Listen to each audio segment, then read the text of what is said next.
servirte a ti con excelencia, servirte a ti con dedicación, cada uno de tus hijos amados que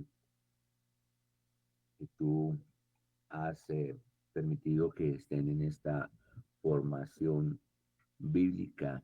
Ya lo pongo delante de ti en esta noche y seas tú también aparejando para todos el tiempo de su llegada a casa. Sé que muchos todavía están en el transporte, llegando de sus trabajos, de diferentes actividades. Eh, entonces, Padre, apareja para todos que podamos estar reunidos en esta noche en bendición y que tu palabra fluya en medio nuestro. Bendigo la vida de mi hermano Guillermo Rojas también, que acaba de ingresar, y así a cada uno de los que ingresen a este espacio, Padre, seas tú obrando en el corazón de cada uno, en tu nombre, Señor. Gracias, Señor. Amén y amén. Bueno, mis amados, buenas noches, bendiciones para todos. Eh, ya por respeto a los hermanos que han ingresado, vamos a ir haciendo como un pequeño resumen o recorderis, dicen, de lo que hemos visto de la clase de hace 8 días del Nuevo Testamento. Vamos a tomar un documento un poquito más profundo hoy. En la clase pasada tuvimos como una introducción, un aspecto panorámico más bien de todo. Vimos un video, ese video ya lo pueden tener ahí como su material. Yo mismo eh, estaremos entregándoles el material ya, digamos, más documentado para que lo tengan a su disposición.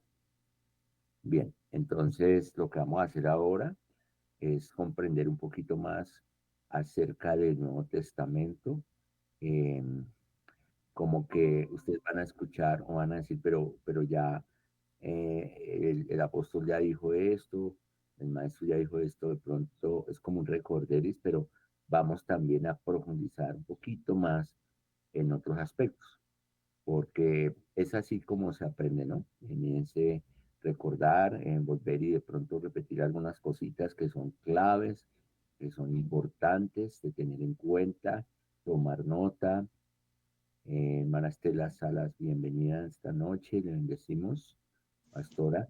Amén, apóstol, bendiciones, qué gusto verle, saludarle nuevamente. Amén, amén. Hoy también estoy aquí desde mi casa porque estoy un poquito afectado como de la garganta por el clima que sabemos que está haciendo, ¿no? Entonces, le pedí el favor a la pastora Luz Marina que pudiera transmitir desde casa. Es, Entonces, com- bueno, es comprensible, apóstol, porque el invierno está muy fuerte, eso es por todo lado. sí, sí, el invierno está bastante fuerte y estuve fuera de casa desde temprano, desde por la mañana. Entonces siempre llueve, vuelve y escampa, vuelve no, y está haciendo bastante frío. Entonces nos toca cuidarnos un poquito porque si no, entonces mis amados, bueno, eh, vamos les estaba diciendo, a hacer tuvimos una panorámica del Nuevo Testamento en la clase pasada, vimos un video, el cual les queda ahí como material. Tuvimos también alguna parte panorámica, digámoslo, teórica. Vamos hoy a hacer como ese refuerzo de lo que ya, de algunas cosas que ya vimos y profundizar un poquito más. Entonces, el Nuevo Testamento. Como les digo, de pronto van a sentir que estoy repitiendo algunas cosas, pero es que es necesario hacerlo para recalcarlo. Entonces, hemos dicho, el Nuevo Testamento es un registro de eventos históricos, de historias verídicas. Y se le ha llamado las buenas nuevas o las buenas noticias, que era lo que veíamos. Y esta historia o estas buenas noticias tratan de todo lo que sucedió y los eventos de la vida del Señor Jesucristo y de su propósito de salvación. Enmarca lo que es su vida, muerte, resurrección, ascensión y obviamente la continuación de su obra redentora en el mundo. Estas historias fueron relatadas, explicadas, contadas y escritas por apóstoles a quienes él escogió y envió a este propósito, a esta misión al mundo también. Asimismo, es el cumplimiento de estos eventos que decíamos anticipados en el Antiguo Testamento. Entonces, eh, más allá de todo, esta es una historia pues sagrada, es una historia santa, es una historia que no es ninguna fábula, que lo sabemos, ¿sí? Que a diferencia de las historias, por llamarlo así, seculares, estas historias se escribieron con la guía del Espíritu Santo, con la guía sobrenatural. Entonces, así como el Antiguo Testamento es guardado del error humano y posee autoridad para la iglesia de hoy, eh, a lo largo de la historia humana, a lo largo de la historia de la iglesia, hasta el regreso de nuestro Señor Jesucristo. Entonces, el origen y significado de la palabra Nuevo Testamento, eh, sabemos que eh, la Biblia está dividida en Antiguo y Nuevo, pero exactamente nuevo viene de la palabra griega o Nuevo Testamento, de la palabra griega testamento, que significa pacto. Entonces también es viable relacionarnos con él como el pacto o el nuevo pacto, ¿sí? Sería como la traducción más adecuada, porque se refiere a por decirlo así, a un nuevo arreglo, un nuevo pacto, eh, un nuevo tiempo hecho por una de las partes,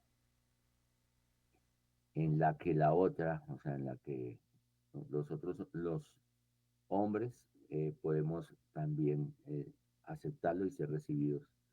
Entonces es como una propuesta de un borrón y cuenta nueva, lo que vino a ser Jesucristo y obviamente extendiendo la salvación a todos, a los gentiles y también obviamente a los israelitas, porque en el antiguo se registran los tratos de Dios con Israel. El Antiguo Testamento, como lo hemos visto, es la base al pacto mosaico allí en el monte Sinaí. Pero el Nuevo Testamento eh, ya está instituido por el Señor Jesús, ¿sí? Y describe la nueva providencia de Dios con los hombres de cada tribu, de cada lengua, de cada nación, que acepten la salvación a través del Señor Jesucristo. El Antiguo Testamento reveló la santidad de Dios en un estándar moral eh, a través de la ley, pero también prometió un próximo redentor. Entonces este nuevo pacto eh, o nuevo testamento muestra la santidad de Dios en su Hijo Jesucristo. Entonces el Hijo revela al Padre en el Nuevo Testamento y contiene también esas escrituras que revelan a Jesucristo como el mediador en ese nuevo pacto entre Dios y los hombres. El mensaje de este Nuevo Testamento entonces se centra primero en la persona que dio a sí misma la remisión de pecados, o sea, Jesucristo. Y segundo, en las personas que han recibido esa salvación. Pero el tema central del nuevo pacto o del Nuevo Testamento en general, entonces es la salvación. Entonces, los nombres de Antiguo y Nuevo Pacto se aplicaron primero a las relaciones en las que Dios se involucró con los hombres. Y luego esos libros que contuvieron el registro de estas relaciones. Entonces, el Nuevo Testamento, podremos decir que es el tratado divino, de los términos por los cuales Dios nos ha recibido, rebeldes y enemigos, y nos ha puesto en paz con Él. Y para todo este marco que se desarrolló, bueno, damos bienvenida a los que han ingresado, a todos los que están en esta hora ingresando, bienvenida. Bueno, entonces, para todo esto, una intervención divina, como ya lo hemos dicho, podríamos decir una preparación divina para todo este marco del Nuevo Testamento, del Nuevo Pacto. Vamos a mirar esos conceptos un poquito más hacia la parte del contexto en que se vivió en este tiempo, en que, por decirlo de esa manera, se construyó el Nuevo Testamento. Entonces, en el tiempo del Nuevo Testamento, debemos tener en cuenta que Roma era la potencia mundial, era el poder dominante y gobernaba sobre la mayoría del mundo antiguo. Pero resulta que un pequeño pueblo llamado Palestina, o más bien en un pequeño pueblo de Palestina, llamado Belén de Judea, nació quien cambiaría el mundo. Entonces, el Señor Jesucristo. Y el apóstol Pablo escribió acerca de él, y todos, obviamente. Decía el apóstol, pero cuando la plenitud del tiempo, llegó, cuando se cumplió ese tiempo, Dios envió a su Hijo nacido de una mujer, nacido bajo la ley. Entonces, nacido bajo la ley, es decir, en el antiguo pacto. Dios envió a su Hijo allí. De varias especiales maneras, Dios ya había preparado al mundo para la venida del Mesías. Pero varias circunstancias o factores colaboraron o contribuyeron a esta preparación. Entonces, una preparación de este Nuevo Testamento, Nuevo Pacto, viene a través de la nación judía. Yo tengo algunas citas que no las vamos a leer todas por efecto del tiempo, pero ustedes las pueden tomar nota de ellas y luego irlas consultando. Igual esas citas van a quedar en el material que se les va a entregar. Entonces, preparación a través de la nación judía. La preparación para la venida de Cristo, entonces, es como toda la historia del Antiguo Testamento. Ahí vemos la preparación. Los judíos fueron escogidos por Dios de entre todas las naciones para ser una posesión valiosa y para ser un reino de sacerdotes, como lo dice la palabra en Éxodo 1, del 5 al 6. Una nación santa. Éxodo 1, del 5 al 6.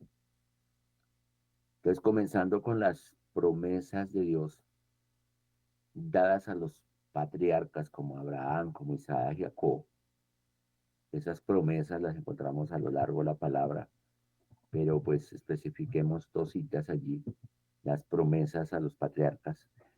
Génesis 12, del 1 al 3, y hagamos una concordancia de lo que dice Romanos 9:4. Ya luego vamos a mirar eso. Ellos serían como los guardianes de la palabra de Dios. Y el Antiguo Testamento suple, o sea, cumple con esa necesidad. Por consiguiente, el Antiguo Testamento también estaba lleno de Cristo o está lleno de Cristo, porque algunos dicen, no, pues entonces solamente miremos el nuevo y consideremos el nuevo. No, toda la palabra está llena de Cristo. Cristo es el verbo. Y entonces anticipó su venida a través de las profecías, se nota, como el siervo sufriente y como el Salvador glorificado. Además, eran muchas profecías, pero también entre toda esa diversidad de profetas y profecías, eran o son muy precisas, sobre todo dando detalles del linaje del Mesías, el lugar de su nacimiento, las condiciones alrededor del tiempo de su nacimiento, vida, muerte e incluso su resurrección. Ahí donde vemos lo que hablábamos en introducción a la Biblia, la concordancia completa y la unidad de la palabra. Entonces, sabemos que Israel fue desobediente, sabemos que fue tomado en cautividad como juicio de Dios y hasta ahora pues todavía vemos consecuencias de ello. Eh, Son errantes muchos, o todos, casi pocos en su nación están. Una de las señales es que retornarán, ¿sí? Pero esto es por la dureza de corazón.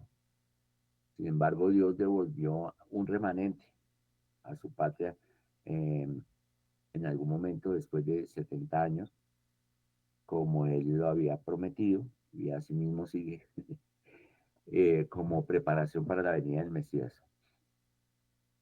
400 años habían pasado, como ya lo habíamos hablado, de la redacción del último libro del Antiguo Testamento, Malaquías, y aunque el clima religioso que se vivía era una atmósfera de hipocresía, una atmósfera farisaica o de fariseos, también hay que decir que había en ese contexto un espíritu expectante de la venida del Mesías. En la atmósfera se sentía de una u otra manera, todos esperaban ese Mesías.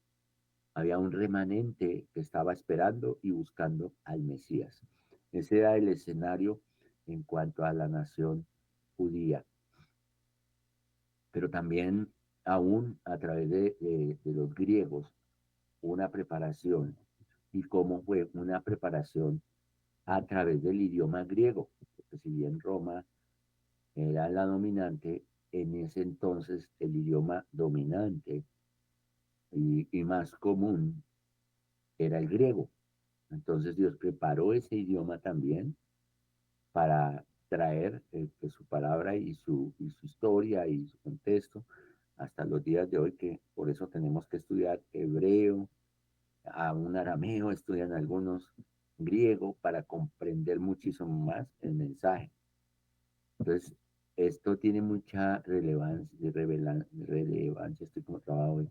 Es muy significativo que cuando Cristo, que vino para ser Salvador del mundo y que mandaría a sus discípulos a los confines de la tierra para proclamar el Evangelio, como lo dice la Gran Comisión en Mateo 28, del 19 al 20, ¿sí? La Gran Comisión está consignada ahí, Mateo 28, del 19 al 20. Había lo que podemos decir un lenguaje mundial en el mundo conocido.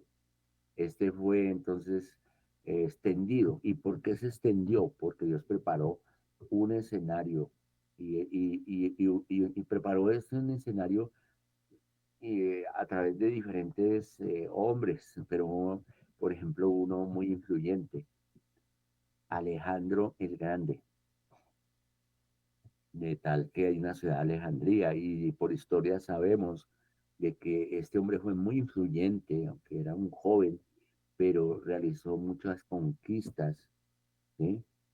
Y Alejandro el Grande extendió fuertemente el imperio.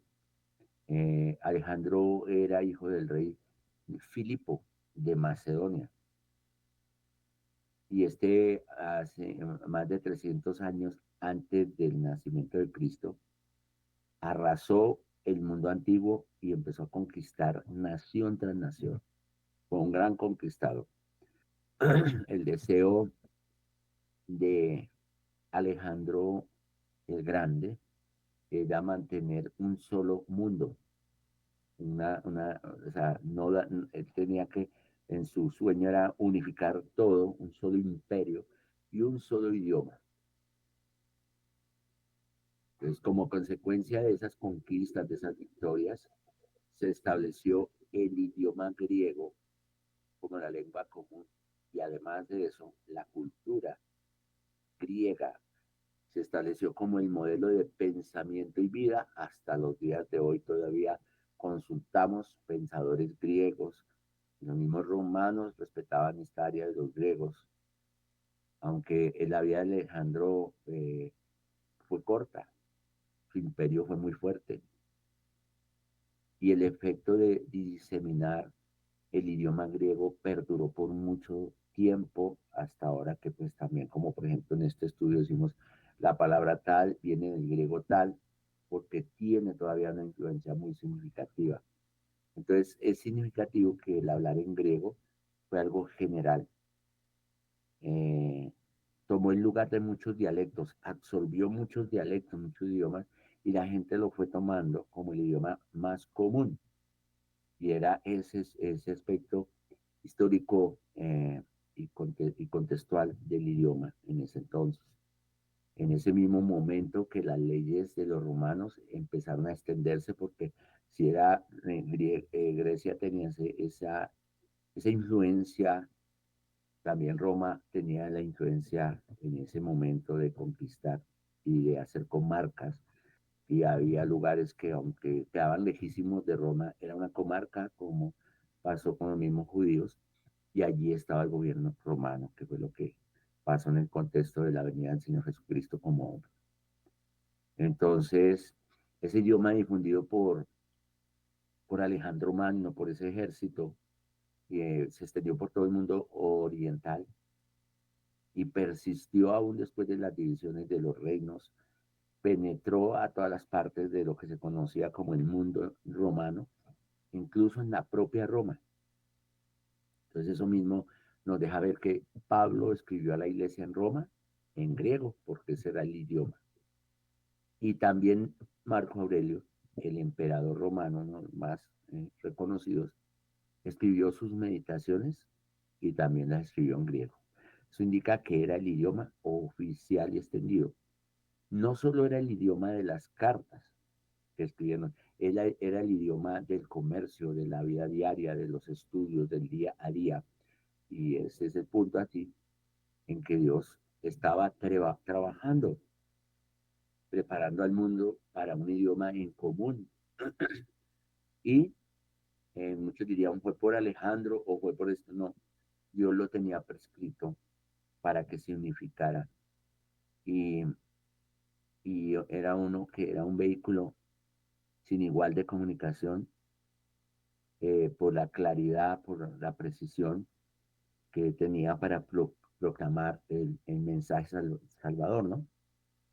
Entonces así fue como se escribieron los libros del Nuevo Testamento, en ese contexto, en el idioma común del día a día, en el idioma del pueblo y del común, que era lo que más se utilizaba y es lo que se llama el griego koiné.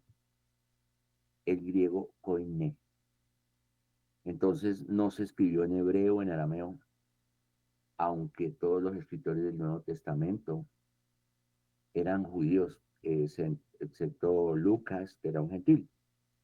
Pero el griego koiné era generalizado y se había vuelto el segundo idioma de casi todos lo que se conocía en ese momento.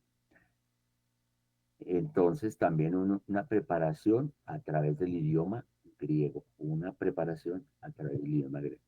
Pero también una preparación de este nuevo pacto y de este nuevo testamento vino a través de los mismos romanos, una preparación a través de Roma.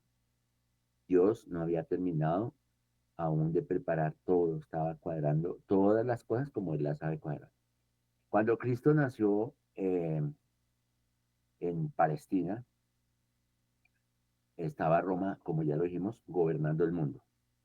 Y obviamente Palestina estaba bajo la ley romana. Sobre todo, Roma era célebre por su insistencia en la ley y el orden. Ellos establecían ley y orden. De hecho, pues hay muchas cosas de la ley establecidas todavía, tomadas de los romanos y obviamente de la Biblia, pero también muchas tomadas de los procedimientos vienen aún todavía de Roma. La guerra civil más larga, más sangrienta en la historia de Roma, eh, acabó con el reinado y el poderío de Augusto César. Entonces, tenían como resultado el fin de una guerra de más de 100 años, una guerra civil. Roma había extendido sus límites inmensamente. También los romanos influenciaron muchísimo en la construcción de los sistemas de caminos, ¿sí? Roma protegía, ¿sí? eh, todas de las regiones conquistadas, dada por su ejército que patrullaba por todas partes, las comarcas. Siempre contribuyó a facilitar y dar seguridad a los viajeros. Los viajeros podían movilizarse de un lado al otro del imperio porque había seguridad, y entonces la gente se sentía de una u otra forma segura, por los mismos que los habían conquistado. ¿Sí? Ya hablando un poquito más de historia, Augusto fue el primer romano en usar la púrpura imperial, y él se coronó como el único gobernante del imperio. Se considera que era un hombre, lo consideraban o se considera históricamente que era un hombre moderado. Era un hombre que gobernó sabiamente, según los súbditos, era considerado, y durante este tiempo logró un tiempo de paz y de prosperidad. Entonces había un ambiente en Roma de un lugar seguro para vivir y para viajar. Por eso muchos se hacían ciudadanos romanos, entre esos el apóstol Pablo. Entonces este periodo se llamó como la paz romana o la paz de Roma. Vino sucediendo más o menos entre el año 27 antes de Cristo hasta el 180 después de Cristo, ese periodo llamado la paz romana o la paz de Roma. Todo debido a todo lo que este emperador Augusto logró. Entonces muchos dijeron que cuando él nació, nació un Dios.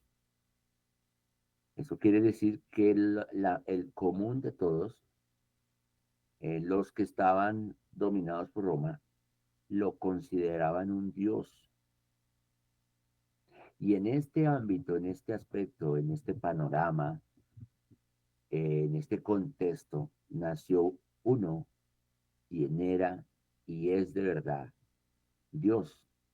La fuente de la verdadera paz no era la paz romana, sino este hombre que nació, este Dios hombre, Jesucristo.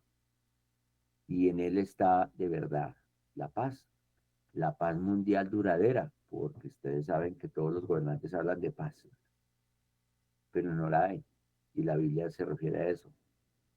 Son paz, son periodos de paz temporales y podríamos decir falsas, porque viene cuando yo domino. Entonces, ningún hombre puede dar la paz que sabemos nuestro Dios da. No importa cuán sabio o cuán bueno o excelente este sea, finalmente él va a morir y va a tener errores. Pero Jesucristo es el Dios verdadero, el Dios hombre, y en lugar de un hombre, como Augustos, que lo llamaban el hombre Dios o el emperador, Dios o divino emperador. Y de hecho, pues lo hacían con los emperadores, pero este hombre tuvo gran vigencia. Y así en este momento viene Jesucristo a la tierra. Pues la presencia del gobierno y de la ley romana ayuda a preparar al mundo para su vida y su ministerio, y para que el Evangelio pudiera predicarse y extenderse. Entonces, cuando ya viene ese periodo de que eh, el profeta Juan el Bautista, según nos relatan los evangelios, fue encarcelado, ¿cierto? Una referencia sería Marcos 1, del 14 al 15. Puede tomar nota. Marcos 1, del 14 al 15. Después de que Juan fue encarcelado, Jesús fue a Galilea predicando el evangelio del reino de Dios. Y decía, el tiempo se ha cumplido y el reino de Dios se ha acercado. arrepentíos y creed en el Evangelio. Amén. Entonces, esto lo tenemos en contexto para que ustedes lo puedan anotar y, y tener en cuenta con esas referencias bíblicas, ¿ok? Bien, entonces vemos cómo en esos escenarios diferentes una preparación de todas las cosas, una preparación de todo lo que estaba dispuesto para la construcción del Nuevo Testamento. Vamos a mirar un poco el contexto, cómo era el contexto religioso, más bien, cómo era el mundo religioso en el tiempo del Nuevo Testamento. Pero antes de ello, entonces, como vamos a lograr tal vez hacer un cuadro general de este contexto, cuando Jesucristo entra en escena y cuando luego la iglesia, los apóstoles, sus discípulos son enviados a diferentes partes, al mundo. El mensaje de Jesucristo revelado en el Nuevo Testamento. Entre todo ese panorama que hemos hablado ahorita, viene como un soplo del espíritu de aire fresco, como cuando un cuarto está lleno de humo oscuro o algo así, y se abre una ventana y entra aire fresco y disipa ese humo y se ve con claridad porque el humo no deja ver, provoca malestar, provoca tos, bueno, algo así. En ese contexto vino el Señor a traer como ese soplo de vida.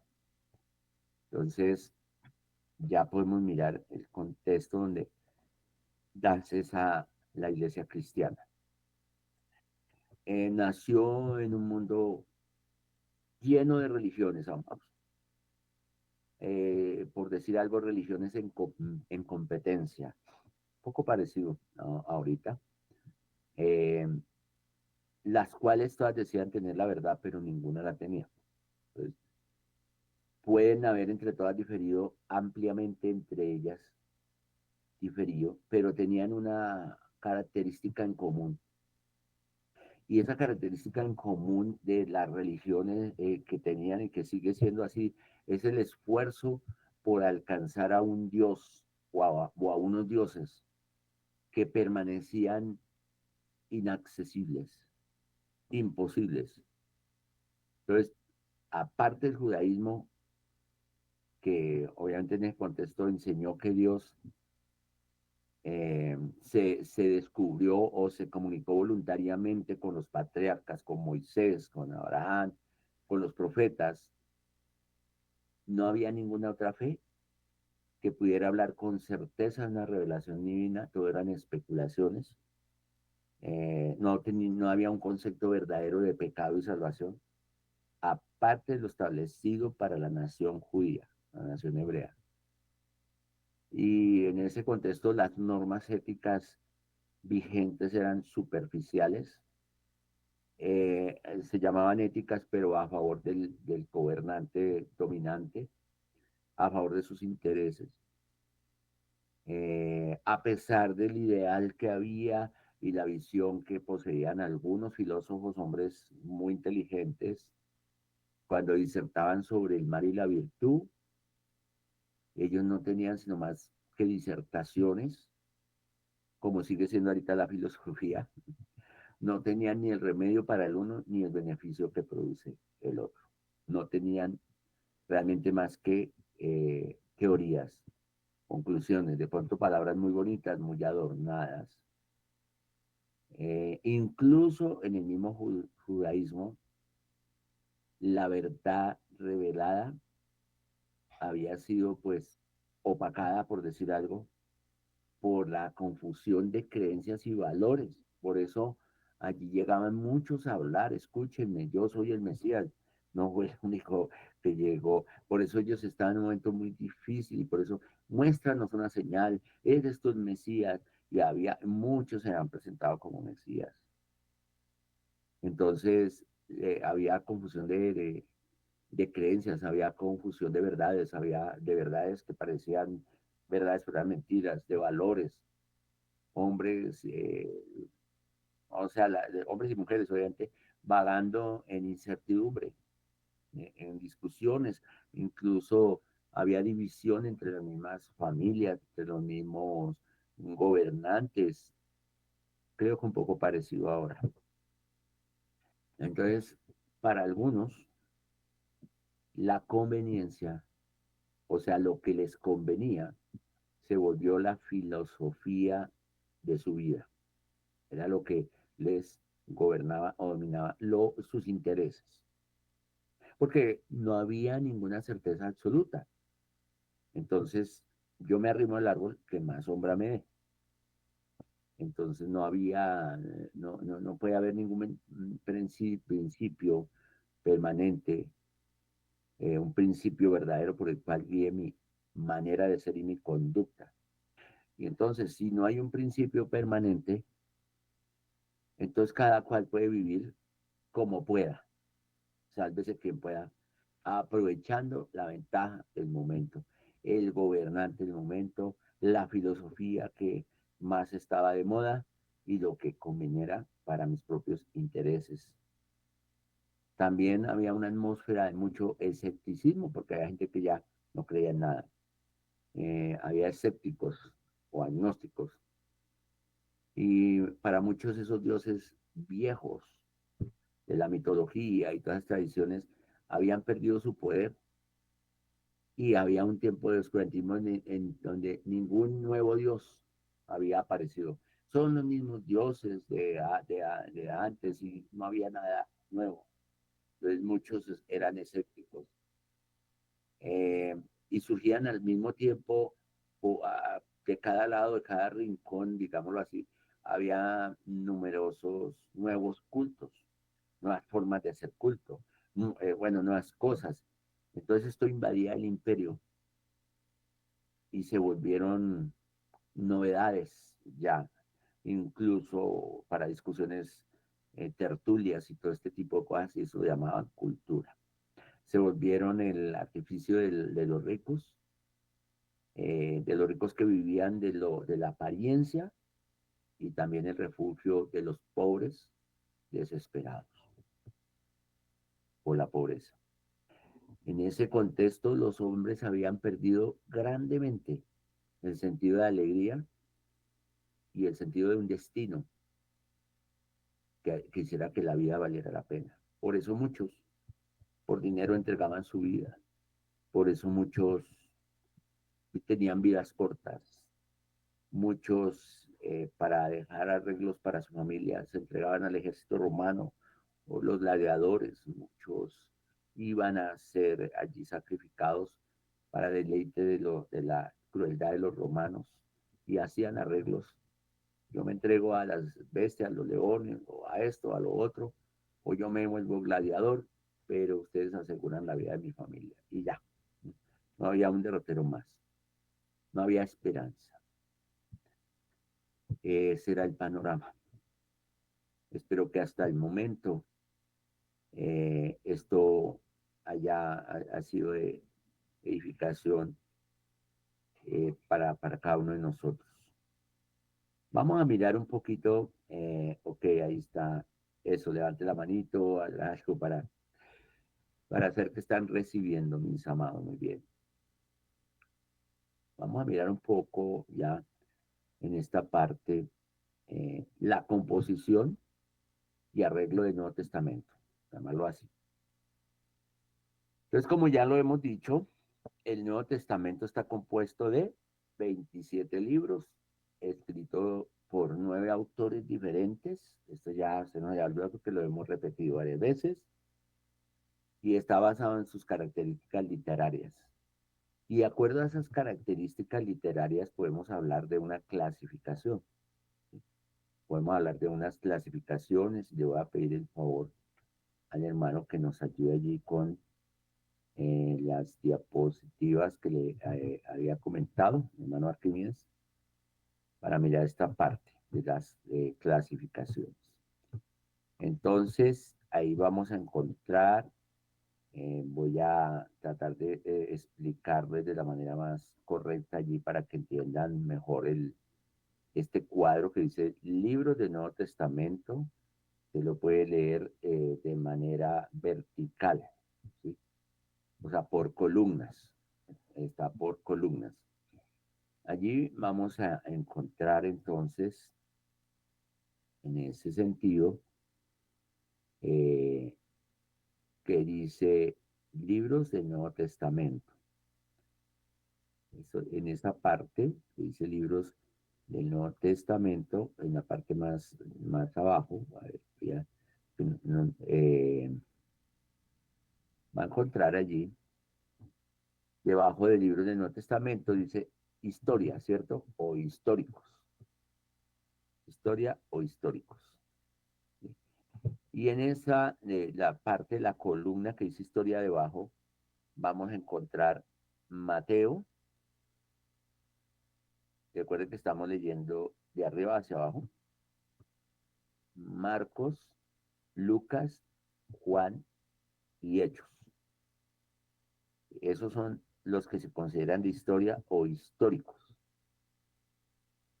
Eh, Son los cuatro evangelios, Mateo, Marcos, Lucas y Juan, y el libro de los Hechos, porque relatan netamente historias, pero también hay otra clasificación, recuerde que es por género literario, por decirlo así, que son las cartas. ¿Sí? Vemos ahí al lado que dice cartas. Cartas, eh, entonces dice abajo de cartas, dice Pablo, son las cartas de Pablo. Esas cartas de Pablo eh, fueron las primeras, abajo de Pablo dice primeras, y dice al lado, durante los viajes misioneros. Eso quiere decir que las cartas de Pablo, hubo unas primeras cartas que fueron escritas durante los primeros viajes misioneros, ¿sí? Y luego voy a mirar acá con ustedes un poquito porque tengo aquí un cuadro, pero se me desconfiguró. Bueno, igual, entonces acá vemos que las primeras fueron durante los viajes misioneros y se llaman las primeras. Esas primeras cartas, o las primeras cartas de Pablo son, y sigue diciendo hacia abajo, Gálatas, primera a los tesalonicenses, segunda a los tesalonicenses, primera a los corintios y segunda a los corintios, y sigue ahí, romanos. Esas son las primeras cartas que fueron escritas por Pablo durante sus viajes misioneros. Y hay otra clasificación que se le llama las cartas tardías. Esas cartas tardías se dan cuando ya es, digamos, arrestado, ¿sí? Después del arresto de Pablo en Jerusalén. Ustedes saben que Pablo pasó gran parte de su vida en la cárcel a causa del Evangelio. Entonces se puede clasificar esas cartas tardías en lo que es la primera prisión. Ahí dice bajito de cartas tardías, después del arresto en Jerusalén dice primera prisión, ¿sí? Esas cartas escritas y clasificadas como tardías en la primera prisión son Colosenses, Efesios, Filemón y Filipenses. ¿Por qué es importante saber este contexto? Porque cuando usted ya lee o estudia Colosenses o Efesios, ¿sí? Por ejemplo, Filemón, va a entender el contexto de que Pablo le escribió, por ejemplo, a Filemón, que era un pastor de una iglesia que Pablo había fundado, y le está escribiendo desde la cárcel. Y ahí en la cárcel se encuentra con un hombre llamado Onésimo, que había estado como líder de Filemón en la iglesia, pero lo había robado, lo había defraudado y por esa razón fue a la cárcel. Y allí Pablo lo encuentra en la cárcel y le dice, te envío a mi hijo Onésimo a quien engendré en mis prisiones. Y se lo vuelve a presentar a Filemón para que una vez que ya en la cárcel fue recuperado por Pablo, vuelva a ser recibido en la iglesia. Entonces, esos son contextos que sirven muchísimo. Ahora, en esa también cartas que podríamos decir tardías, hay una transición en donde Pablo es libre o liberado y se le dice ahí, al ladito está, dice liberación, sí, liberación. En ese periodo de liberación, sí, Pablo escribió la primera carta a Timoteo y la carta a Tito. ¿Sí? Pero luego viene una segunda prisión, que es lo que estamos viendo ahí al lado de liberación, dice segunda prisión. Y ahí en esa segunda prisión, Pablo escribió la segunda carta a Timoteo. Y luego enseguida van a ver la parte de arriba que dice cartas generales, dice ahí, generales. Y esas cartas generales son las cartas de los demás apóstoles, como Santiago, Hebreos, que se considera ahí como una carta general, porque no se sabe a ciencia cierta el autor de Hebreos, aunque la mayoría coincidimos en decir que el autor de Hebreos es el mismo apóstol Pablo. Sin embargo, pues se clasifica como una carta general. Está también Judas, primera carta de Pedro, segunda carta de Pedro, primera, segunda y tercera de Juan. Esas son las cartas generales. Luego viene la profecía, que es el último libro del Nuevo Testamento y de la Biblia, y es el Apocalipsis. ¿Ok? Ese es como el contexto en el sentido de los libros del Nuevo Testamento, basado en, digamos, sus características literarias. Ahora, pues ya hemos hablado un poco de que hay libros históricos dentro del Nuevo Testamento. Bueno, vamos a recordar.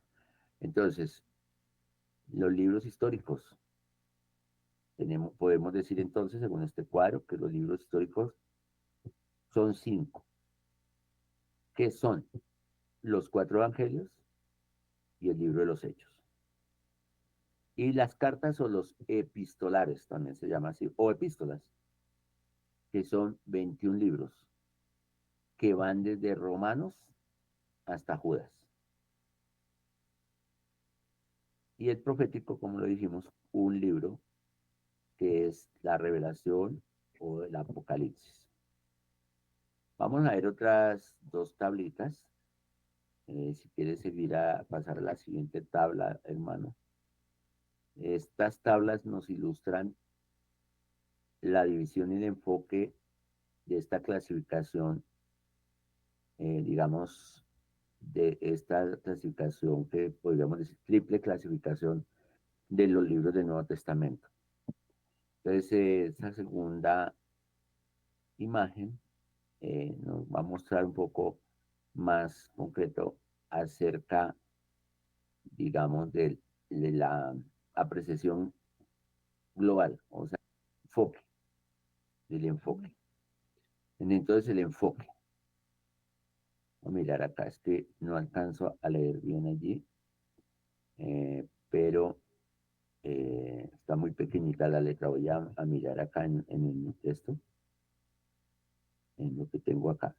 Entonces, en el enfoque, en la parte histórica, ¿sí? Como ya dijimos, los evangelios, los 4 evangelios, Mateo, Marcos, Lucas y Juan. El enfoque o manifestación es contando la historia de la venida de Jesucristo o el Salvador, de su persona y su obra. Ahora sigue abajo, hechos. El enfoque o manifestación es propagación. Entonces, volvemos a ver. En Evangelios el enfoque es la manifestación, contando la historia de el Salvador, su persona y su obra. En Hechos el enfoque es la propagación. La propagación. Y son los hechos que podemos llamar los hechos del Espíritu Santo a través de los apóstoles. Y la propagación, proclamando el mensaje del Salvador que ha venido. En las epístolas o cartas, son cartas a las iglesias, como lo hemos visto, y también a individuos, a pastores, líderes del momento. Van, como lo dijimos, de Romanos hasta Judas, ¿sí? Y el contexto o el enfoque de las cartas es dar una explicación, una ilustración, una revelación, una explicación, ¿no? Entonces, desarrollando la plena importancia de la persona y la obra de Cristo y cómo esto debe afectar el caminar del cristiano en el mundo, cómo debe aplicarse a la vida cristiana.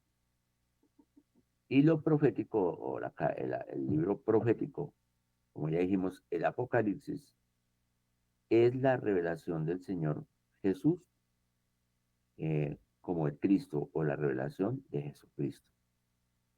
Y el enfoque es la consumación de todas las cosas, anticipando los eventos del final de los tiempos y el retorno del Señor, su reino sin fin y el estado de eternidad. Ahora, pues también se puede hablar de una clasificación que es la siguiente tabla. A ver si mi hermano me lo ayuda a pasar, a ver si alcanzo a leerlo allí. Perfecto, así le alcanzo a leer muchísimo mejor. Entonces, esa clasificación podría decirse que viene por el orden cronológico de los libros del Nuevo Testamento. Eh, la anterior clasificación podríamos decir que es una clasificación lógica. Y ahora podemos de pronto ver una clasificación cronológica. Entonces, los evangelios que narran la vida de Cristo vienen primero. Luego, hechos que dan la historia del crecimiento de la cristiandad. Luego, las cartas que muestran el desarrollo de la doctrina de la iglesia junto con sus problemas. Y finalmente viene el Apocalipsis, la visión de la segunda venida de Cristo. Pero en este cuadro que estamos viendo, hay que decir que estudiosos de la Biblia difieren en la fecha exacta de cuándo se escribieron los libros del Nuevo Testamento. Pero vamos a dar una aproximación en ese orden de redacción de los libros en este cuadro. Ya les digo que es una aproximación para tener una mejor idea. Entonces tenemos en la parte de vamos a leerlo también así como vertical, no, perdón, horizontal más bien, porque dice libro, fecha y libro y fecha. Ahí lo podemos leer así por época. Entonces tenemos Santiago y esa fecha dice DC, son 2 años después, que considera tantos años después de Cristo que se escribieron esos libros. Entonces dice Santiago, se considera que fue escrito entre el 45 al 49 después de Cristo. Así sigue Gálatas, que nos dice que fue en el 49. Primera y segunda a Tesalonicenses en el 51. Marcos entre los 50 y los 60. Mateo entre los 50 y los 60 después de Cristo. Primera a los Corintios, segunda a los Corintios en 55 y 56 respectivamente. Romanos entre el 57 y el 58 después de Cristo. Lucas en el año 60 después de Cristo. Hechos en el 61 después de Cristo. Colosenses y Efesios en el 61 después de Cristo. Filipenses y Filemón en el 63 después de Cristo. Primera de Pedro en el 63 al 64. Primero Timoteo del 63 al 66 aproximadamente. Tito entre el 63 al 66. Hebreos entre el 64 al 68. Segunda de Pedro entre el 66, en el 66, Segunda de Timoteo en el 67, Judas entre el 68 al 80, Juan 85 al 90, Primera, Segunda y Tercera de Juan del 85 al 90 y Apocalipsis del 90 al 95 después de Cristo. Bien, mis amados, vamos a tomar un pequeño descanso de unos 10 minutos, porque yo sé que estos temas son un poquito densos, pero espero que les esté esto edificando, siendo de bendición. Y pues estos cuadros, ya está ahí, hermano, tiene los cuadros, el archivo ya lo puede compartir, creo que está en el grupo. Y luego vamos a continuar un poco mirando esa otra parte de la selección de los libros del Nuevo Testamento. ¿Listo? Entonces vamos a tomar, a ver, van a ser las 8. Regresemos a las 8:10 de nuevo. Vaya, relájese un poquito, tómese un cafecito, está haciendo frío, y regresamos a las 8. Bendiciones.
Amados, qué pena, me equivoqué, les dije que a las 8, ¿no? A las 8:10, si me están escuchando.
Bueno, retomemos entonces, mis amados.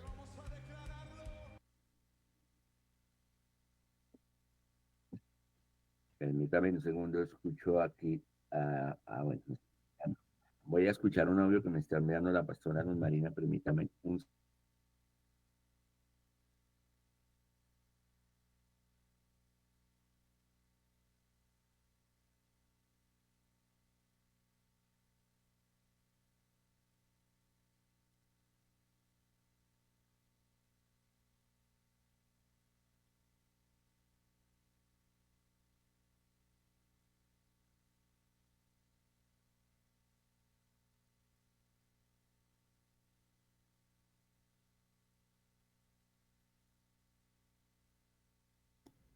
Ok, mis amados, bueno, listo. Retomamos entonces acá y ya para continuar, ya vamos como a mirar un poco cómo se seleccionaron eh, estos libros eh, del Nuevo Testamento. Entonces, originalmente estos libros circularon, digámoslo así, de manera separada, pero luego se fueron como volviendo colecciones, se fueron gradualmente, se fueron coleccionando para formar lo que conocemos ahora, ¿sí? Pasó un periodo bastante amplio y que los hiciera esto parte del canon de las escrituras. Primero, pues, por preservación divina, preservación de Dios, estos 27 libros del Nuevo Testamento fueron mantenidos apartados de muchas otras escrituras que existían.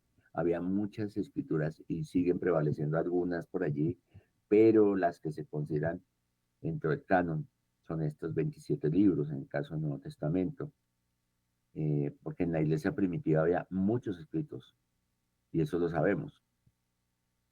Los apócrifos, que se consideran así, por no ser inspirados y porque en algún momento se contradicen o tienen algunas otras partes que no llevan a la revelación divina.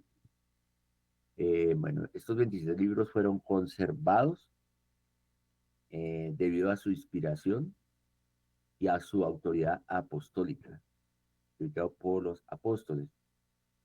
Entonces, podríamos decir como en un resumen de que después de que fueron escritos, los libros individuales no se reunieron inmediatamente en el canon o en esa colección de 27 libros, sino que fueron grupos de libros como las cartas de Pablo.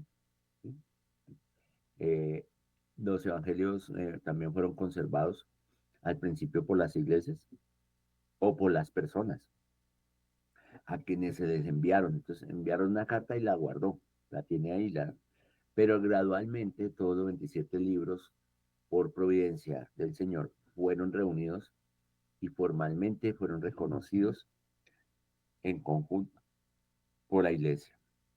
Este proceso tomó un periodo aproximadamente de 350 años. Y en el segundo siglo, la circulación de los libros que eh, promovían, digamos, herejías, eso mismo hizo que se asentara la necesidad de distinguir la escritura inspirada, la escritura válida, de otra literatura aparentemente cristiana.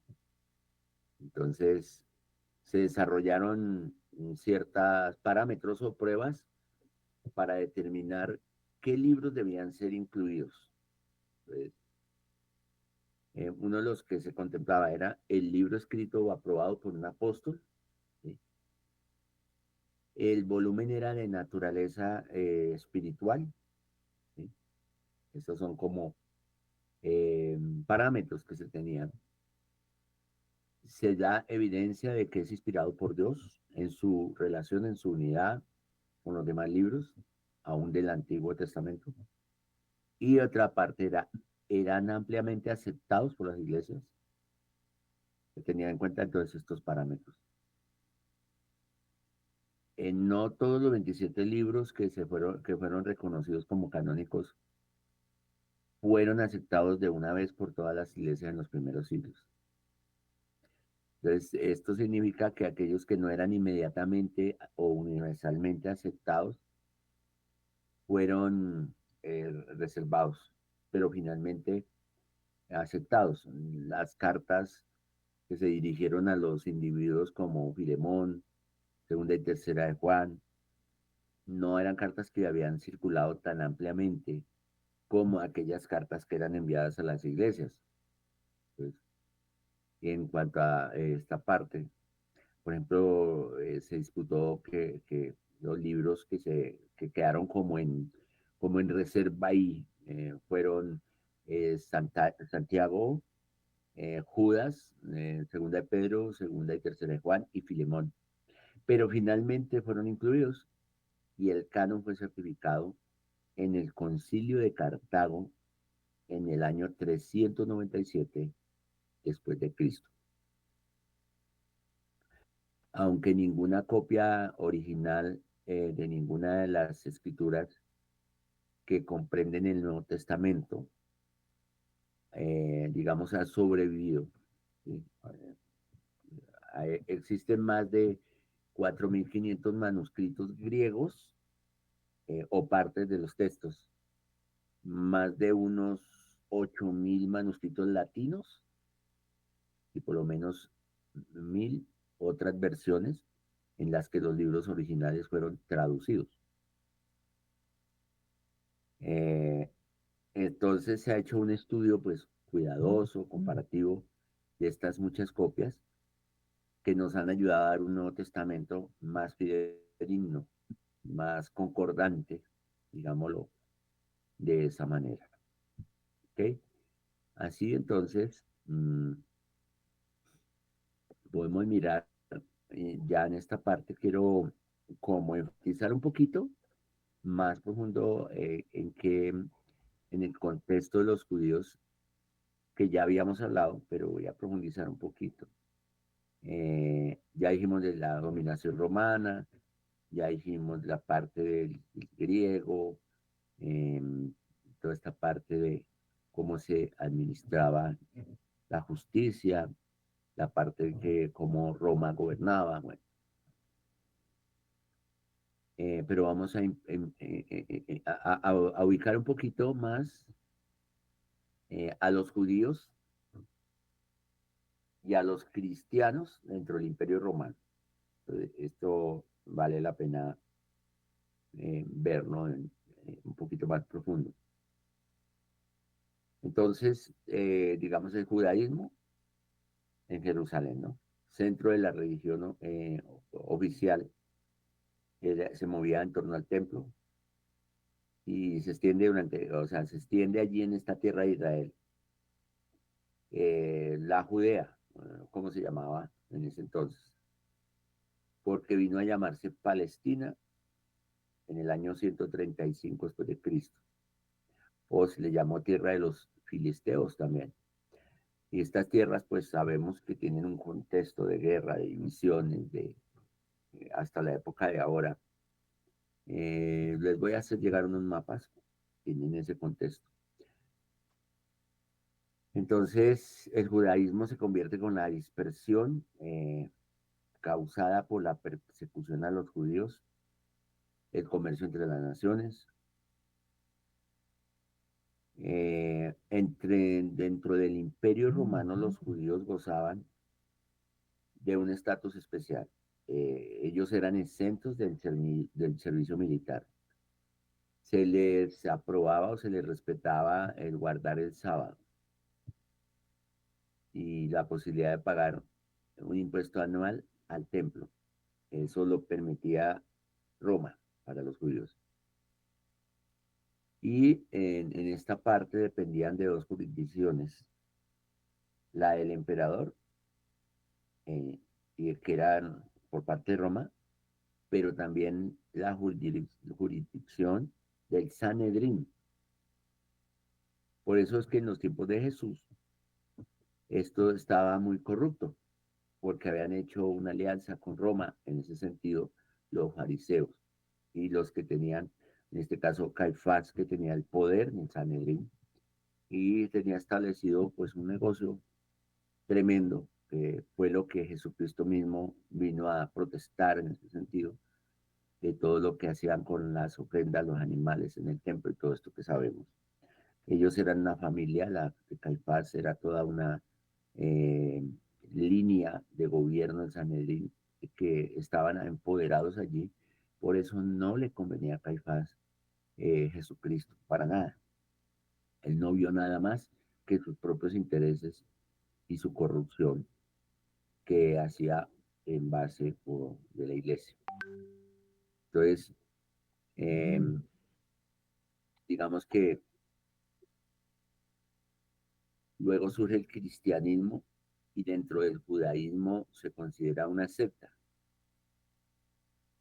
Eh, entonces ya luego vienen procesos en donde se considera el cristianismo una religión ilícita, una superstición, eh, y lógicamente tienen que ser perseguidas. Por eso viene la persecución de la iglesia. Es el contexto más social y político, por decirlo así. Y vamos a mirar un poquito el tema de qué grupos, cómo estaba la parte social, ¿sí? Grupos sociales en esta época del contexto del Nuevo Testamento. Había una diferencia muy grande, muy marcada entre ricos y pobres. No se distinguía una clase media de pronto.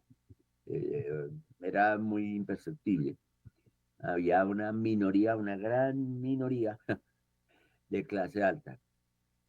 Esta clase alta llevaba una vida, pues obviamente, de opulencia, de lujos, en las cortes, lo que se llamaba la aristocracia sacerdotal de Jerusalén. También dentro de esta clase alta estaban los grandes comerciantes, los jefes de los recaudadores de impuestos y los propietarios de grandes terrenos. Y una clase media, se podía hablar, era muy imperceptible, pero sí había una clase media compuesta por aquellos que eran pequeños comerciantes, eran artesanos, que podría decirse tenían trabajo estable, y había incluso entre ellos sacerdotes de las aldeas y maestros de la ley. Y ya los menos favorecidos eran los obreros, los jornaleros. Por eso Jesucristo hizo varias de sus parábolas basadas en esto. Los que vivían del trabajo del día a día, que podían encontrar cada día trabajando eh, en una cosecha, en la recogida de una cosecha, en el campo de un señor. Por eso el Señor Jesucristo les hablaba acerca de eso. En los evangelios está registrado, ¿no? Las parábolas.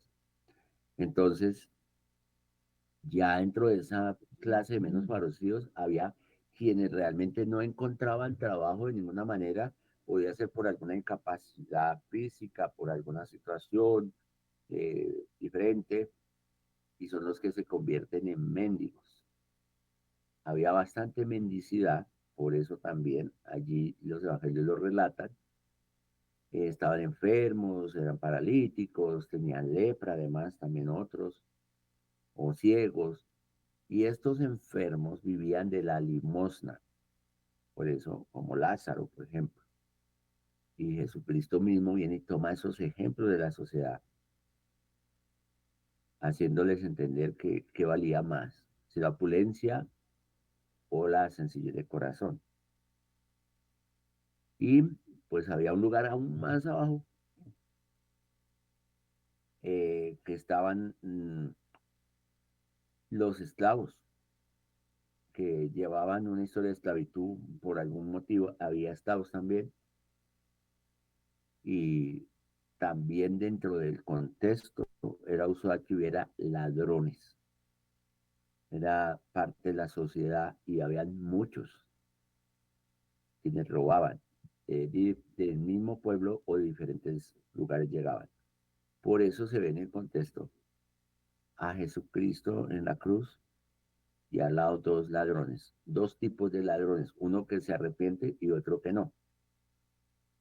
Ahora miremos un poquito el contexto del clero, cómo estaba organizado. Entonces, eh, el clero, en el aspecto religioso, podemos decir que es lo que más une a la iglesia eh, en ese momento con el pueblo de Israel. ¿Sí? La fe cristiana tiene un punto de partida en las creencias y esperanzas del pueblo.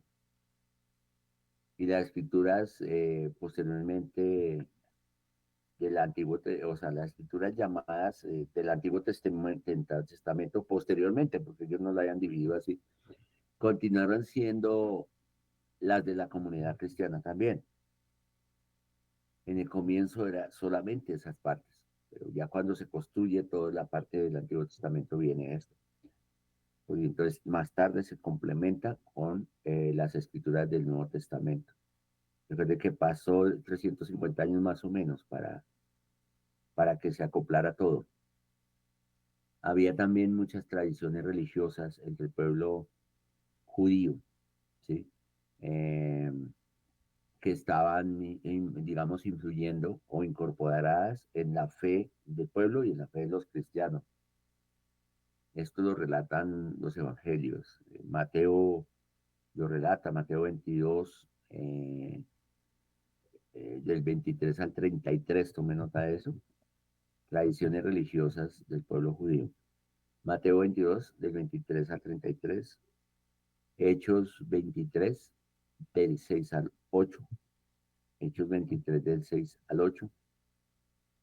Primera carta a los Corintios 15. Primera carta a los Corintios 15, del 12 al 58. Son los contextos, digamos, bíblicos. Entonces, dentro del clero hay una gran diferencia entre lo que ya hablamos, la aristocracia de Jerusalén y el resto del clero. La cima en la jerarquía estaba en el sumo sacerdote. El sumo sacerdote era responsable de la ley y del templo. Era al mismo tiempo presidente del Sanedrín, el único que podía entrar una vez al año en el lugar santo, pero ejercía un poder político y económico muy importante. Y los sacerdotes levitas encargados del templo también forman en ese entonces parte de la aristocracia de los sacerdotal y pertenecen a los saduceos. Bueno, los saduceos, encargados del templo, y forman parte de la aristocracia, forman parte de la aristocracia sacerdotal. Pero también existe lo que podría denominarse como los sacerdotes rurales y aún algunos levitas, que le llamaban el bajo clero. Son como los parientes pobres del clero. También existían los ancianos. Y los ancianos son una aristocracia laica de ciudadanos. ¿Sí? Y digamos, no existía una diferencia entre los jefes de las aldeas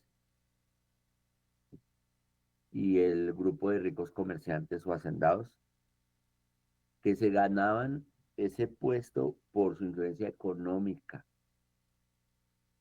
Eran hacendados de grandes latifundios o tierras y tenían un derecho a ocupar un lugar en el Sanedrín de Jerusalén. Por eso muchos de ellos no les condenaron a Jesucristo.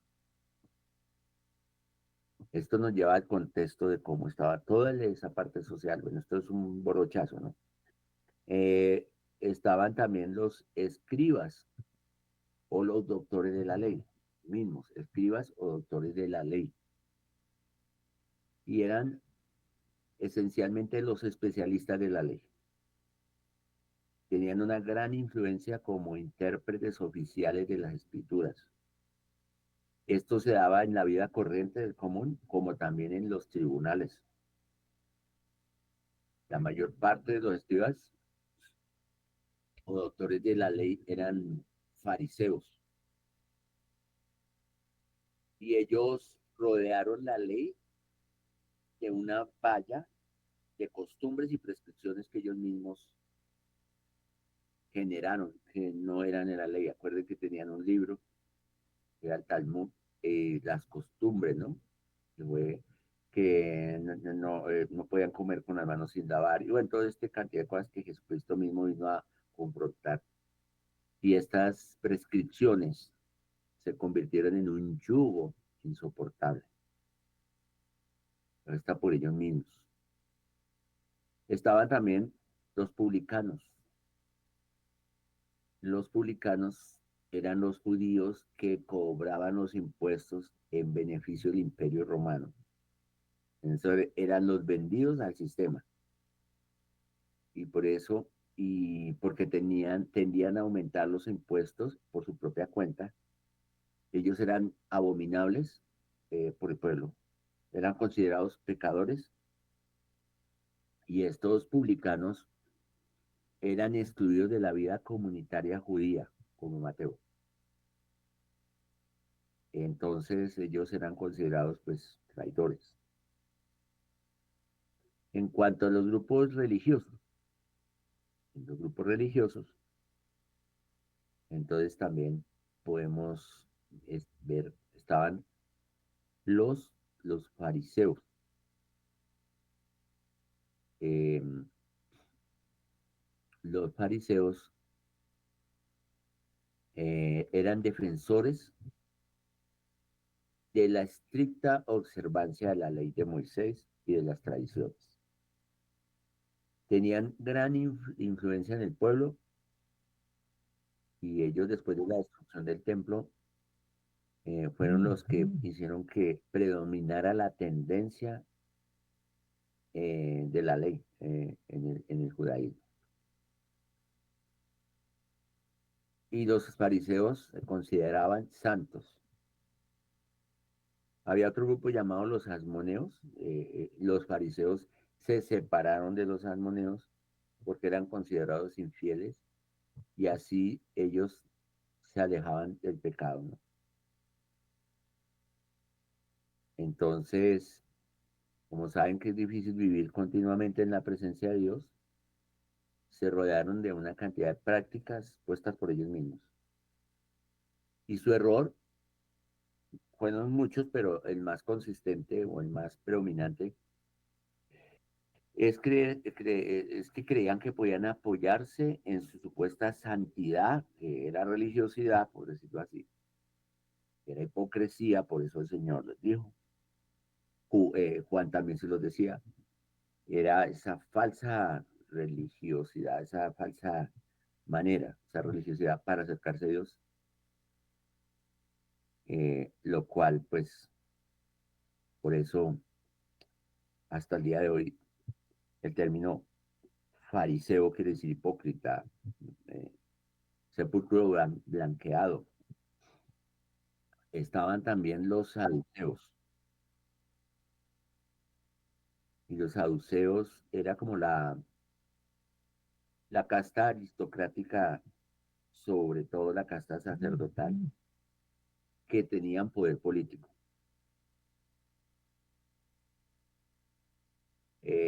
Parece que solo se reconocen como los representantes, digamos, de la ley, en este caso, administrar la ley, pero no consideraban lo profético. Ellos no creían en lo profético ni en lo espiritual en ese sentido. Eran los que no creían en la resurrección de los muertos, negaban la existencia de los ángeles, ¿sí? Y eran duros con Jesús y con el cristianismo naciente, los saduceos. Ahora, los esenios. Los esenios eran una comunidad de monjes que se ubicaban en las orillas del Mar Muerto. Eh, Su doctrina se conoció mucho más certero desde que en el año de 1947 se descubrieron unos manuscritos llamados de Qumran. Ellos vivían en su costumbre, eran en constante oración y meditación de las escrituras y preparaban la venida del reino de Dios. Ellos se separaron de los demás judíos a quienes consideraban pecadores.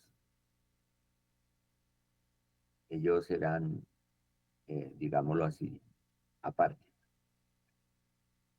como una especie de ermitaños. Y estaban los nazarenos.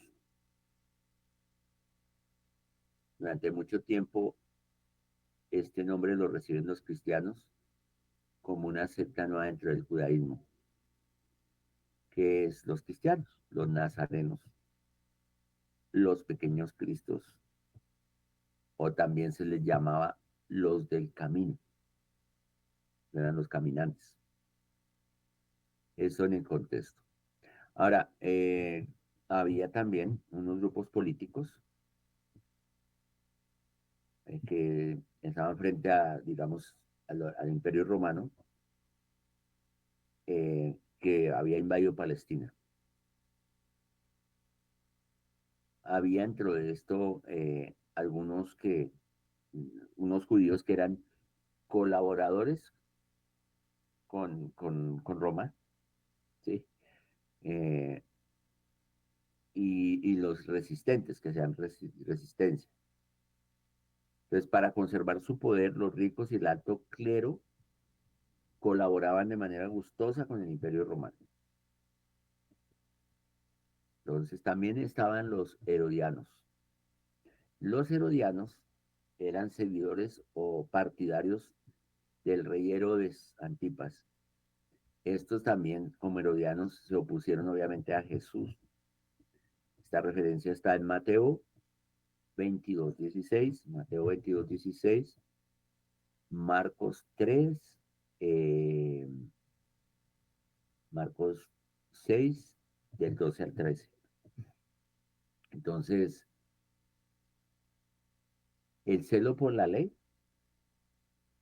entonces provoca a los más religiosos una resistencia pacífica por parte de los fariseos, digámoslo por decirlo pacífica, y violenta por parte de algunos que surgen, que son los llamados celotes, que esos celotes fueron los principales instigadores de la rebelión contra Roma, que eran como los rebeldes, y esto pues se hizo más fuerte hacia el año 66 después de Cristo. Es un contexto general allí. Había algunas instituciones judías, por ejemplo, el templo, era una institución judía. Entonces, considerado, y pues obviamente dado por el Señor, lugar santo de la presencia de Dios, con accesorios estrictamente reglamentarios,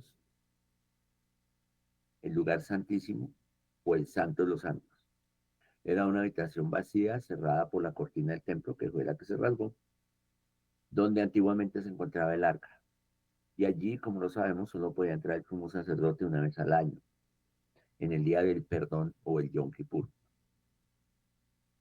Sobre el altar, que era bastante grande, 25 metros de lado y 7,5 metros de alto, se inmolaba por la mañana y por la tarde un cordero en sacrificio perpetuo, junto con innumerables sacrificios privados.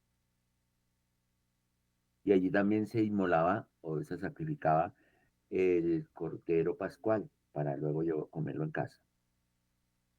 Esa era una institución, el templo. Había otra institución, la sinagoga y el culto. La palabra sinagoga designa en primer lugar la reunión de los creyentes o la casa de la asamblea. Luego pasó a designar el edificio en donde se reúne la comunidad. Es el lugar donde se forja la fe y la piedad del pueblo. El culto en la sinagoga se realiza 3 veces al día y comprende una enseñanza de la lectura de la ley del Torá, iluminada por un texto de los profetas y seguida por una homilía que la puede hacer cualquier fiel. Esto se registra en Lucas 4:16. Lucas 4:16. Otra institución, obviamente, eran las fiestas. Las fiestas son conmemoraciones destinadas a recordar ciertos acontecimientos de la historia de Israel y las intervenciones de Dios en su favor. Las tres fiestas de peregrinación más importantes, eh, podremos decir que la fiesta del Pesaj, la fiesta de la Pascua, y se sigue celebrando entre los judíos, eh, el mes 15, el mes de Nisan, que es para nosotros el mes de abril, que recientemente pasó. Y esta fiesta de la Pascua es donde se reunió Jesús con sus discípulos, ¿cierto? Y recuerda, celebra el paso del ángel exterminador, aquel de la muerte, matando a los primogénitos de Egipto, pero dejando libres o libres de la muerte a los hebreos. También recuerda la salida de Egipto, por tanto el paso de la esclavitud a la libertad. Y en la tarde del 14 del mes de Nisan se inmola en el templo a los corderos que luego come la familia después de ponerse el sol. Esta Pascua se prolonga durante 8 días. También está la fiesta del Pentecostés, eh, llamada también la fiesta de las primicias. Este Pentecostés se celebra 50 días después de la Pascua, igual se sigue celebrando para los judíos o judaizantes ahora. Fue primero fiesta de la cosecha o de las semanas, ¿sí? Pasó luego a comienzos de la era cristiana la del don de la ley como la fiesta de la alianza y renovación eh, de votos para algunos. También está la de las cabañas, la fiesta de las cabañas, de las tiendas o de las olchas, de los tabernáculos, o la fiesta se llama también del Sukkot. Y esta fiesta es el recuerdo de la intervención protectora del Señor mientras el pueblo moró en el desierto. Se celebra a mediados de octubre, dura 7 días, siendo los 2 primeros de total reposo y inactividad. Cada familia acostumbraba a hacer una choza, un ramaje de árboles fructíferos en los alrededores de la ciudad, o depende de las condiciones, en la terraza o en el patio o en la sala de su casa. Y eso hacía, muchos lo hacen todavía, les digo, muchos judíos, para recordar las dificultades vividas durante la travesía del desierto. Parece ser que en esta época es que nace Jesucristo y por eso él nace en una de estas cabañas, cuando está celebrando. Y otras fiestas, por decirlo así, secundarias, está la del Yom Kippur, el Día del Perdón, que es en Esther, la fiesta del perdón. El Purim, que se celebra un mes antes del Pesach, en marzo, y es un día de ayuno, también inspirado en lo que Esther también. Y la fiesta del Hanukkah, o la fiesta de las luces y la purificación del templo, que viene a ser para nosotros más o menos en diciembre, de lo cual también hay una influencia cuando acá en el mundo occidental se celebra el Día de las Velitas, más o menos viene siendo para esa fecha, que aquí obviamente lo han trastocado a la Virgen y todas esas cosas, pero en parte tiene cierta influencia. Otras, digamos, que se guardaban y se siguen guardando aún. El sábado, el día de reposo, después de los 6 días de la creación. El descanso estricto con ciertas actividades muy limitadas y muy reglamentadas. Tenía que permitir entonces al hombre descansar y alabar a Dios. En la ley de Moisés el descanso se extendía también hacia la tierra. Se dejaba descansar la tierra, lo cual es sabio. El año sabático o es un año, esto todavía se sigue manifestando, y es un año que es cada 7 años se deja descansar la tierra. Y esta era la ocasión para redistribuir la propiedad, para perdonar deudas y bueno, pero también tenía un cumplimiento de exigencias tremendo que se convirtió en un yugo. Hay una referencia en esto en Marcos, mm, capítulo 2, versículo 27. De lo que ya hablamos un poco, el Sanedrín. La palabra Sanedrín, entonces, la palabra Sanedrín significa sentarse juntos. El Sanedrín estaba compuesto por 72 miembros, que eran los ancianos, acá ya dijimos cómo, el sumo sacerdote, ¿sí? Que también estaban los saduceos, algunos escribas, fariseos, eh, era presidido por el sumo sacerdote. Se reúne en el templo 2 veces por semana y vota las leyes, tiene policía propia, guardias, puede condenar a muerte, por eso se condenaron, pero no ejecutar la sentencia. Lo hacía Roma, ¿no? Por eso todo ese litigio y todas esas situaciones se presentaron. Y es la Corte Suprema Religiosa que fija la doctrina y regula la vida pues religiosa. Bueno, Maus, entonces, este es un contexto que quería entregarles.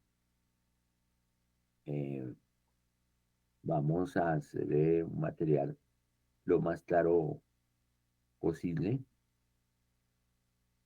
y nos va a llevar a entender por qué en el contexto que Jesucristo eh, llegó en el momento exacto, actuó de la manera exacta y no nada fue, obviamente, casualidad. Todo fue trazado, escrito y planeado por el Señor. Quiero entonces darles este pequeño espacio que nos queda ya para ir terminando unos 5 minuticos. Si alguno quiere levantar su mano, saludar, compartir, comentar cómo les ha parecido, alguna duda, pregunta que se pueda resolver en el momento o luego lo podremos resolver. Entonces, tengan la libertad, porque ya que en esto, pues, digamos, terminamos estas clases que empezaron con introducción a la Biblia, introducción al Antiguo Testamento, introducción al Nuevo Testamento, obviamente aclarándoles que les queda un material en donde ustedes pueden profundizar y obviamente ustedes también pueden hacer por su cuenta, yo sé que ustedes son muy juiciosos, más investigaciones, pero espero que este panorama les haya sido de bendición. Eh, los maestros hacemos el mejor esfuerzo para poder condensar la información. Sé que a veces son un poquito densas las informaciones, pero pues es la manera de poderlas entregar. Entonces, amados, si alguno quiere saludar, si no, tranquilos, pero si alguno quiere, pues, no sé, o ayudarnos terminando con una oración, puede levantar su mano o quiere preguntar algo o quiere agregar algo, bien puede hacerlo en este momento.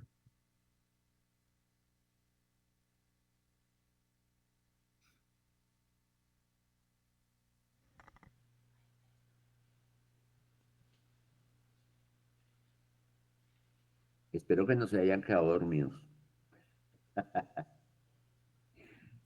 No, No, señor. apóstol, aquí estamos activos.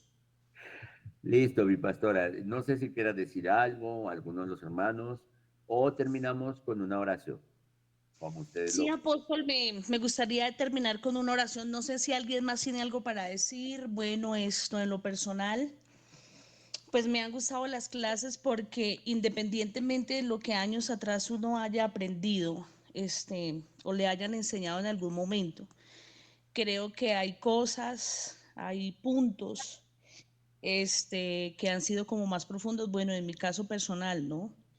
Uno siempre estudia y de hecho, pues sabemos que para desarrollar un tema, como en el tiempo de antes hace 25, 30 años atrás, siempre buscábamos, era un diccionario, el diccionario, ¿no? Que todos utilizábamos para investigar qué significa esa palabra en hebreo, en griego.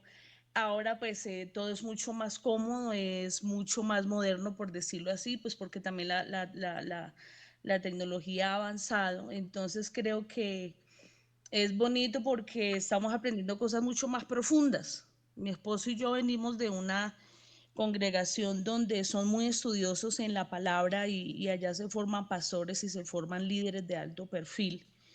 Pero después de haber estudiado tantos años atrás, estoy hablando como 25 años atrás, 20 y pico de años, y volver ahorita a retomar eso, pues en lo personal me gusta mucho porque estoy aprendiendo mucho más y más profundo, ¿no? Yo pienso que siempre nosotros vamos a aprender, nunca nos las sabemos todas, ¿no? Siempre hay algo nuevo que aprender y más, pues acerca de las Sagradas Escrituras. Yo creo que su merced ha sido como, o es uno de los profesores que son como muy claros, al predicar, lo hace de una manera muy sencilla pero muy profunda, que se puede entender con claridad. Amén, eso lo puedo decir yo. No sé los demás estudiosos que están allí o si mi esposo, el pastor, tiene algo para decir o el pastor Guille o los líderes que están ahí, porque sí me gustaría terminar con una oración. Creo que es importante darle gracias a Dios porque estamos aprendiendo mucho. Amén. Amén. Amén. Gracias, pastora. Y como ella misma lo dice, si alguno más quiere intervenir un momentito, ya nos quedan unos minuticos para cerrar, pero bien puede hacerlo. Y si no, pues pastora, por favor, esperemos un momentico a ver si alguno, o si no, pues pastora, entonces terminamos orando y por favor diríjanos en la oración.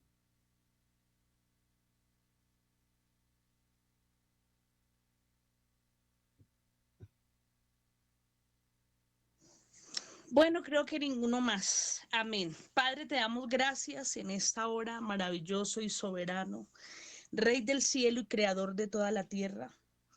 Quiero darte a ti la honra, Señor, por este tiempo maravilloso, por este instituto que sé que vino por el Espíritu y lo pusiste y lo impregnaste en el Espíritu y en el corazón de nuestra pastora Luz Marina Vargas.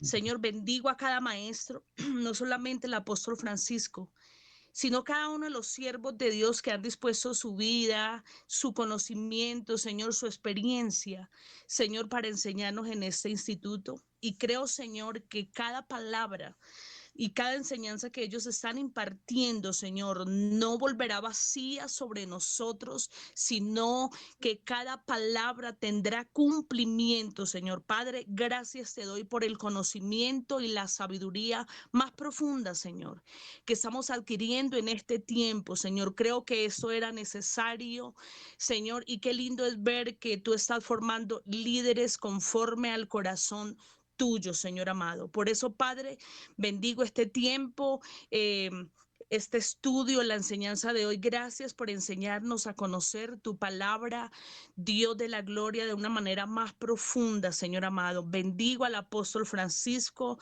doy gracias, Señor, por su vida. Bendigo a su amada esposa, Señor, su profeta, sus hijos, Señor, su hogar, su casa, su ministerio. Lo presento en esta hora y te doy gracias por la vida de tu siervo, Señor. Levanto cobertura sobre él, sobre su ministerio en el nombre de Jesús.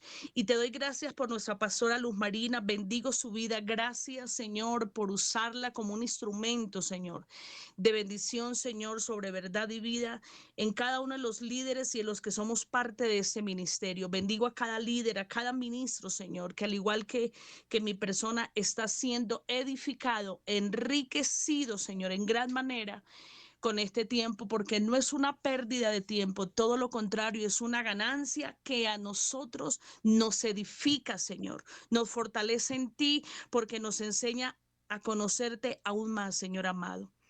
Yo te doy gloria, te doy honra y doy alabanzas a tu nombre, que es sobre todo nombre. Proclamo, Señor, en esta hora tu presencia y tu señorío. Dios, y quiero sellar este tiempo maravilloso, esta enseñanza de hoy, esta clase tan linda con la sangre del Cordero inmolado en cada una de nuestras vidas, cubriendo esta palabra, Señor, como nos has enseñado, Señor, para que el enemigo no pueda robar nada, Señor, de lo que hemos y estamos aprendiendo. Cubro la vida del apóstol, su familia, la vida de la pastora Luz y cada uno de los que hemos estado hoy atentos, Señor, a esta enseñanza. En el nombre de Jesús, declaro lo que está escrito en tu palabra, que en paz nos acostaremos y así mismo dormiremos, porque solo tú, Señor, nos haces vivir confiados. Así es, Señor amado. Muchas gracias y te pedimos, Rey amado, que nos sigas bendiciendo en el transcurrir de esta noche con la bendición del Padre, del Hijo y de tu Santo Espíritu. Amén y amén, Señor. Amén, amado Amén. apóstol. Muchísimas gracias por su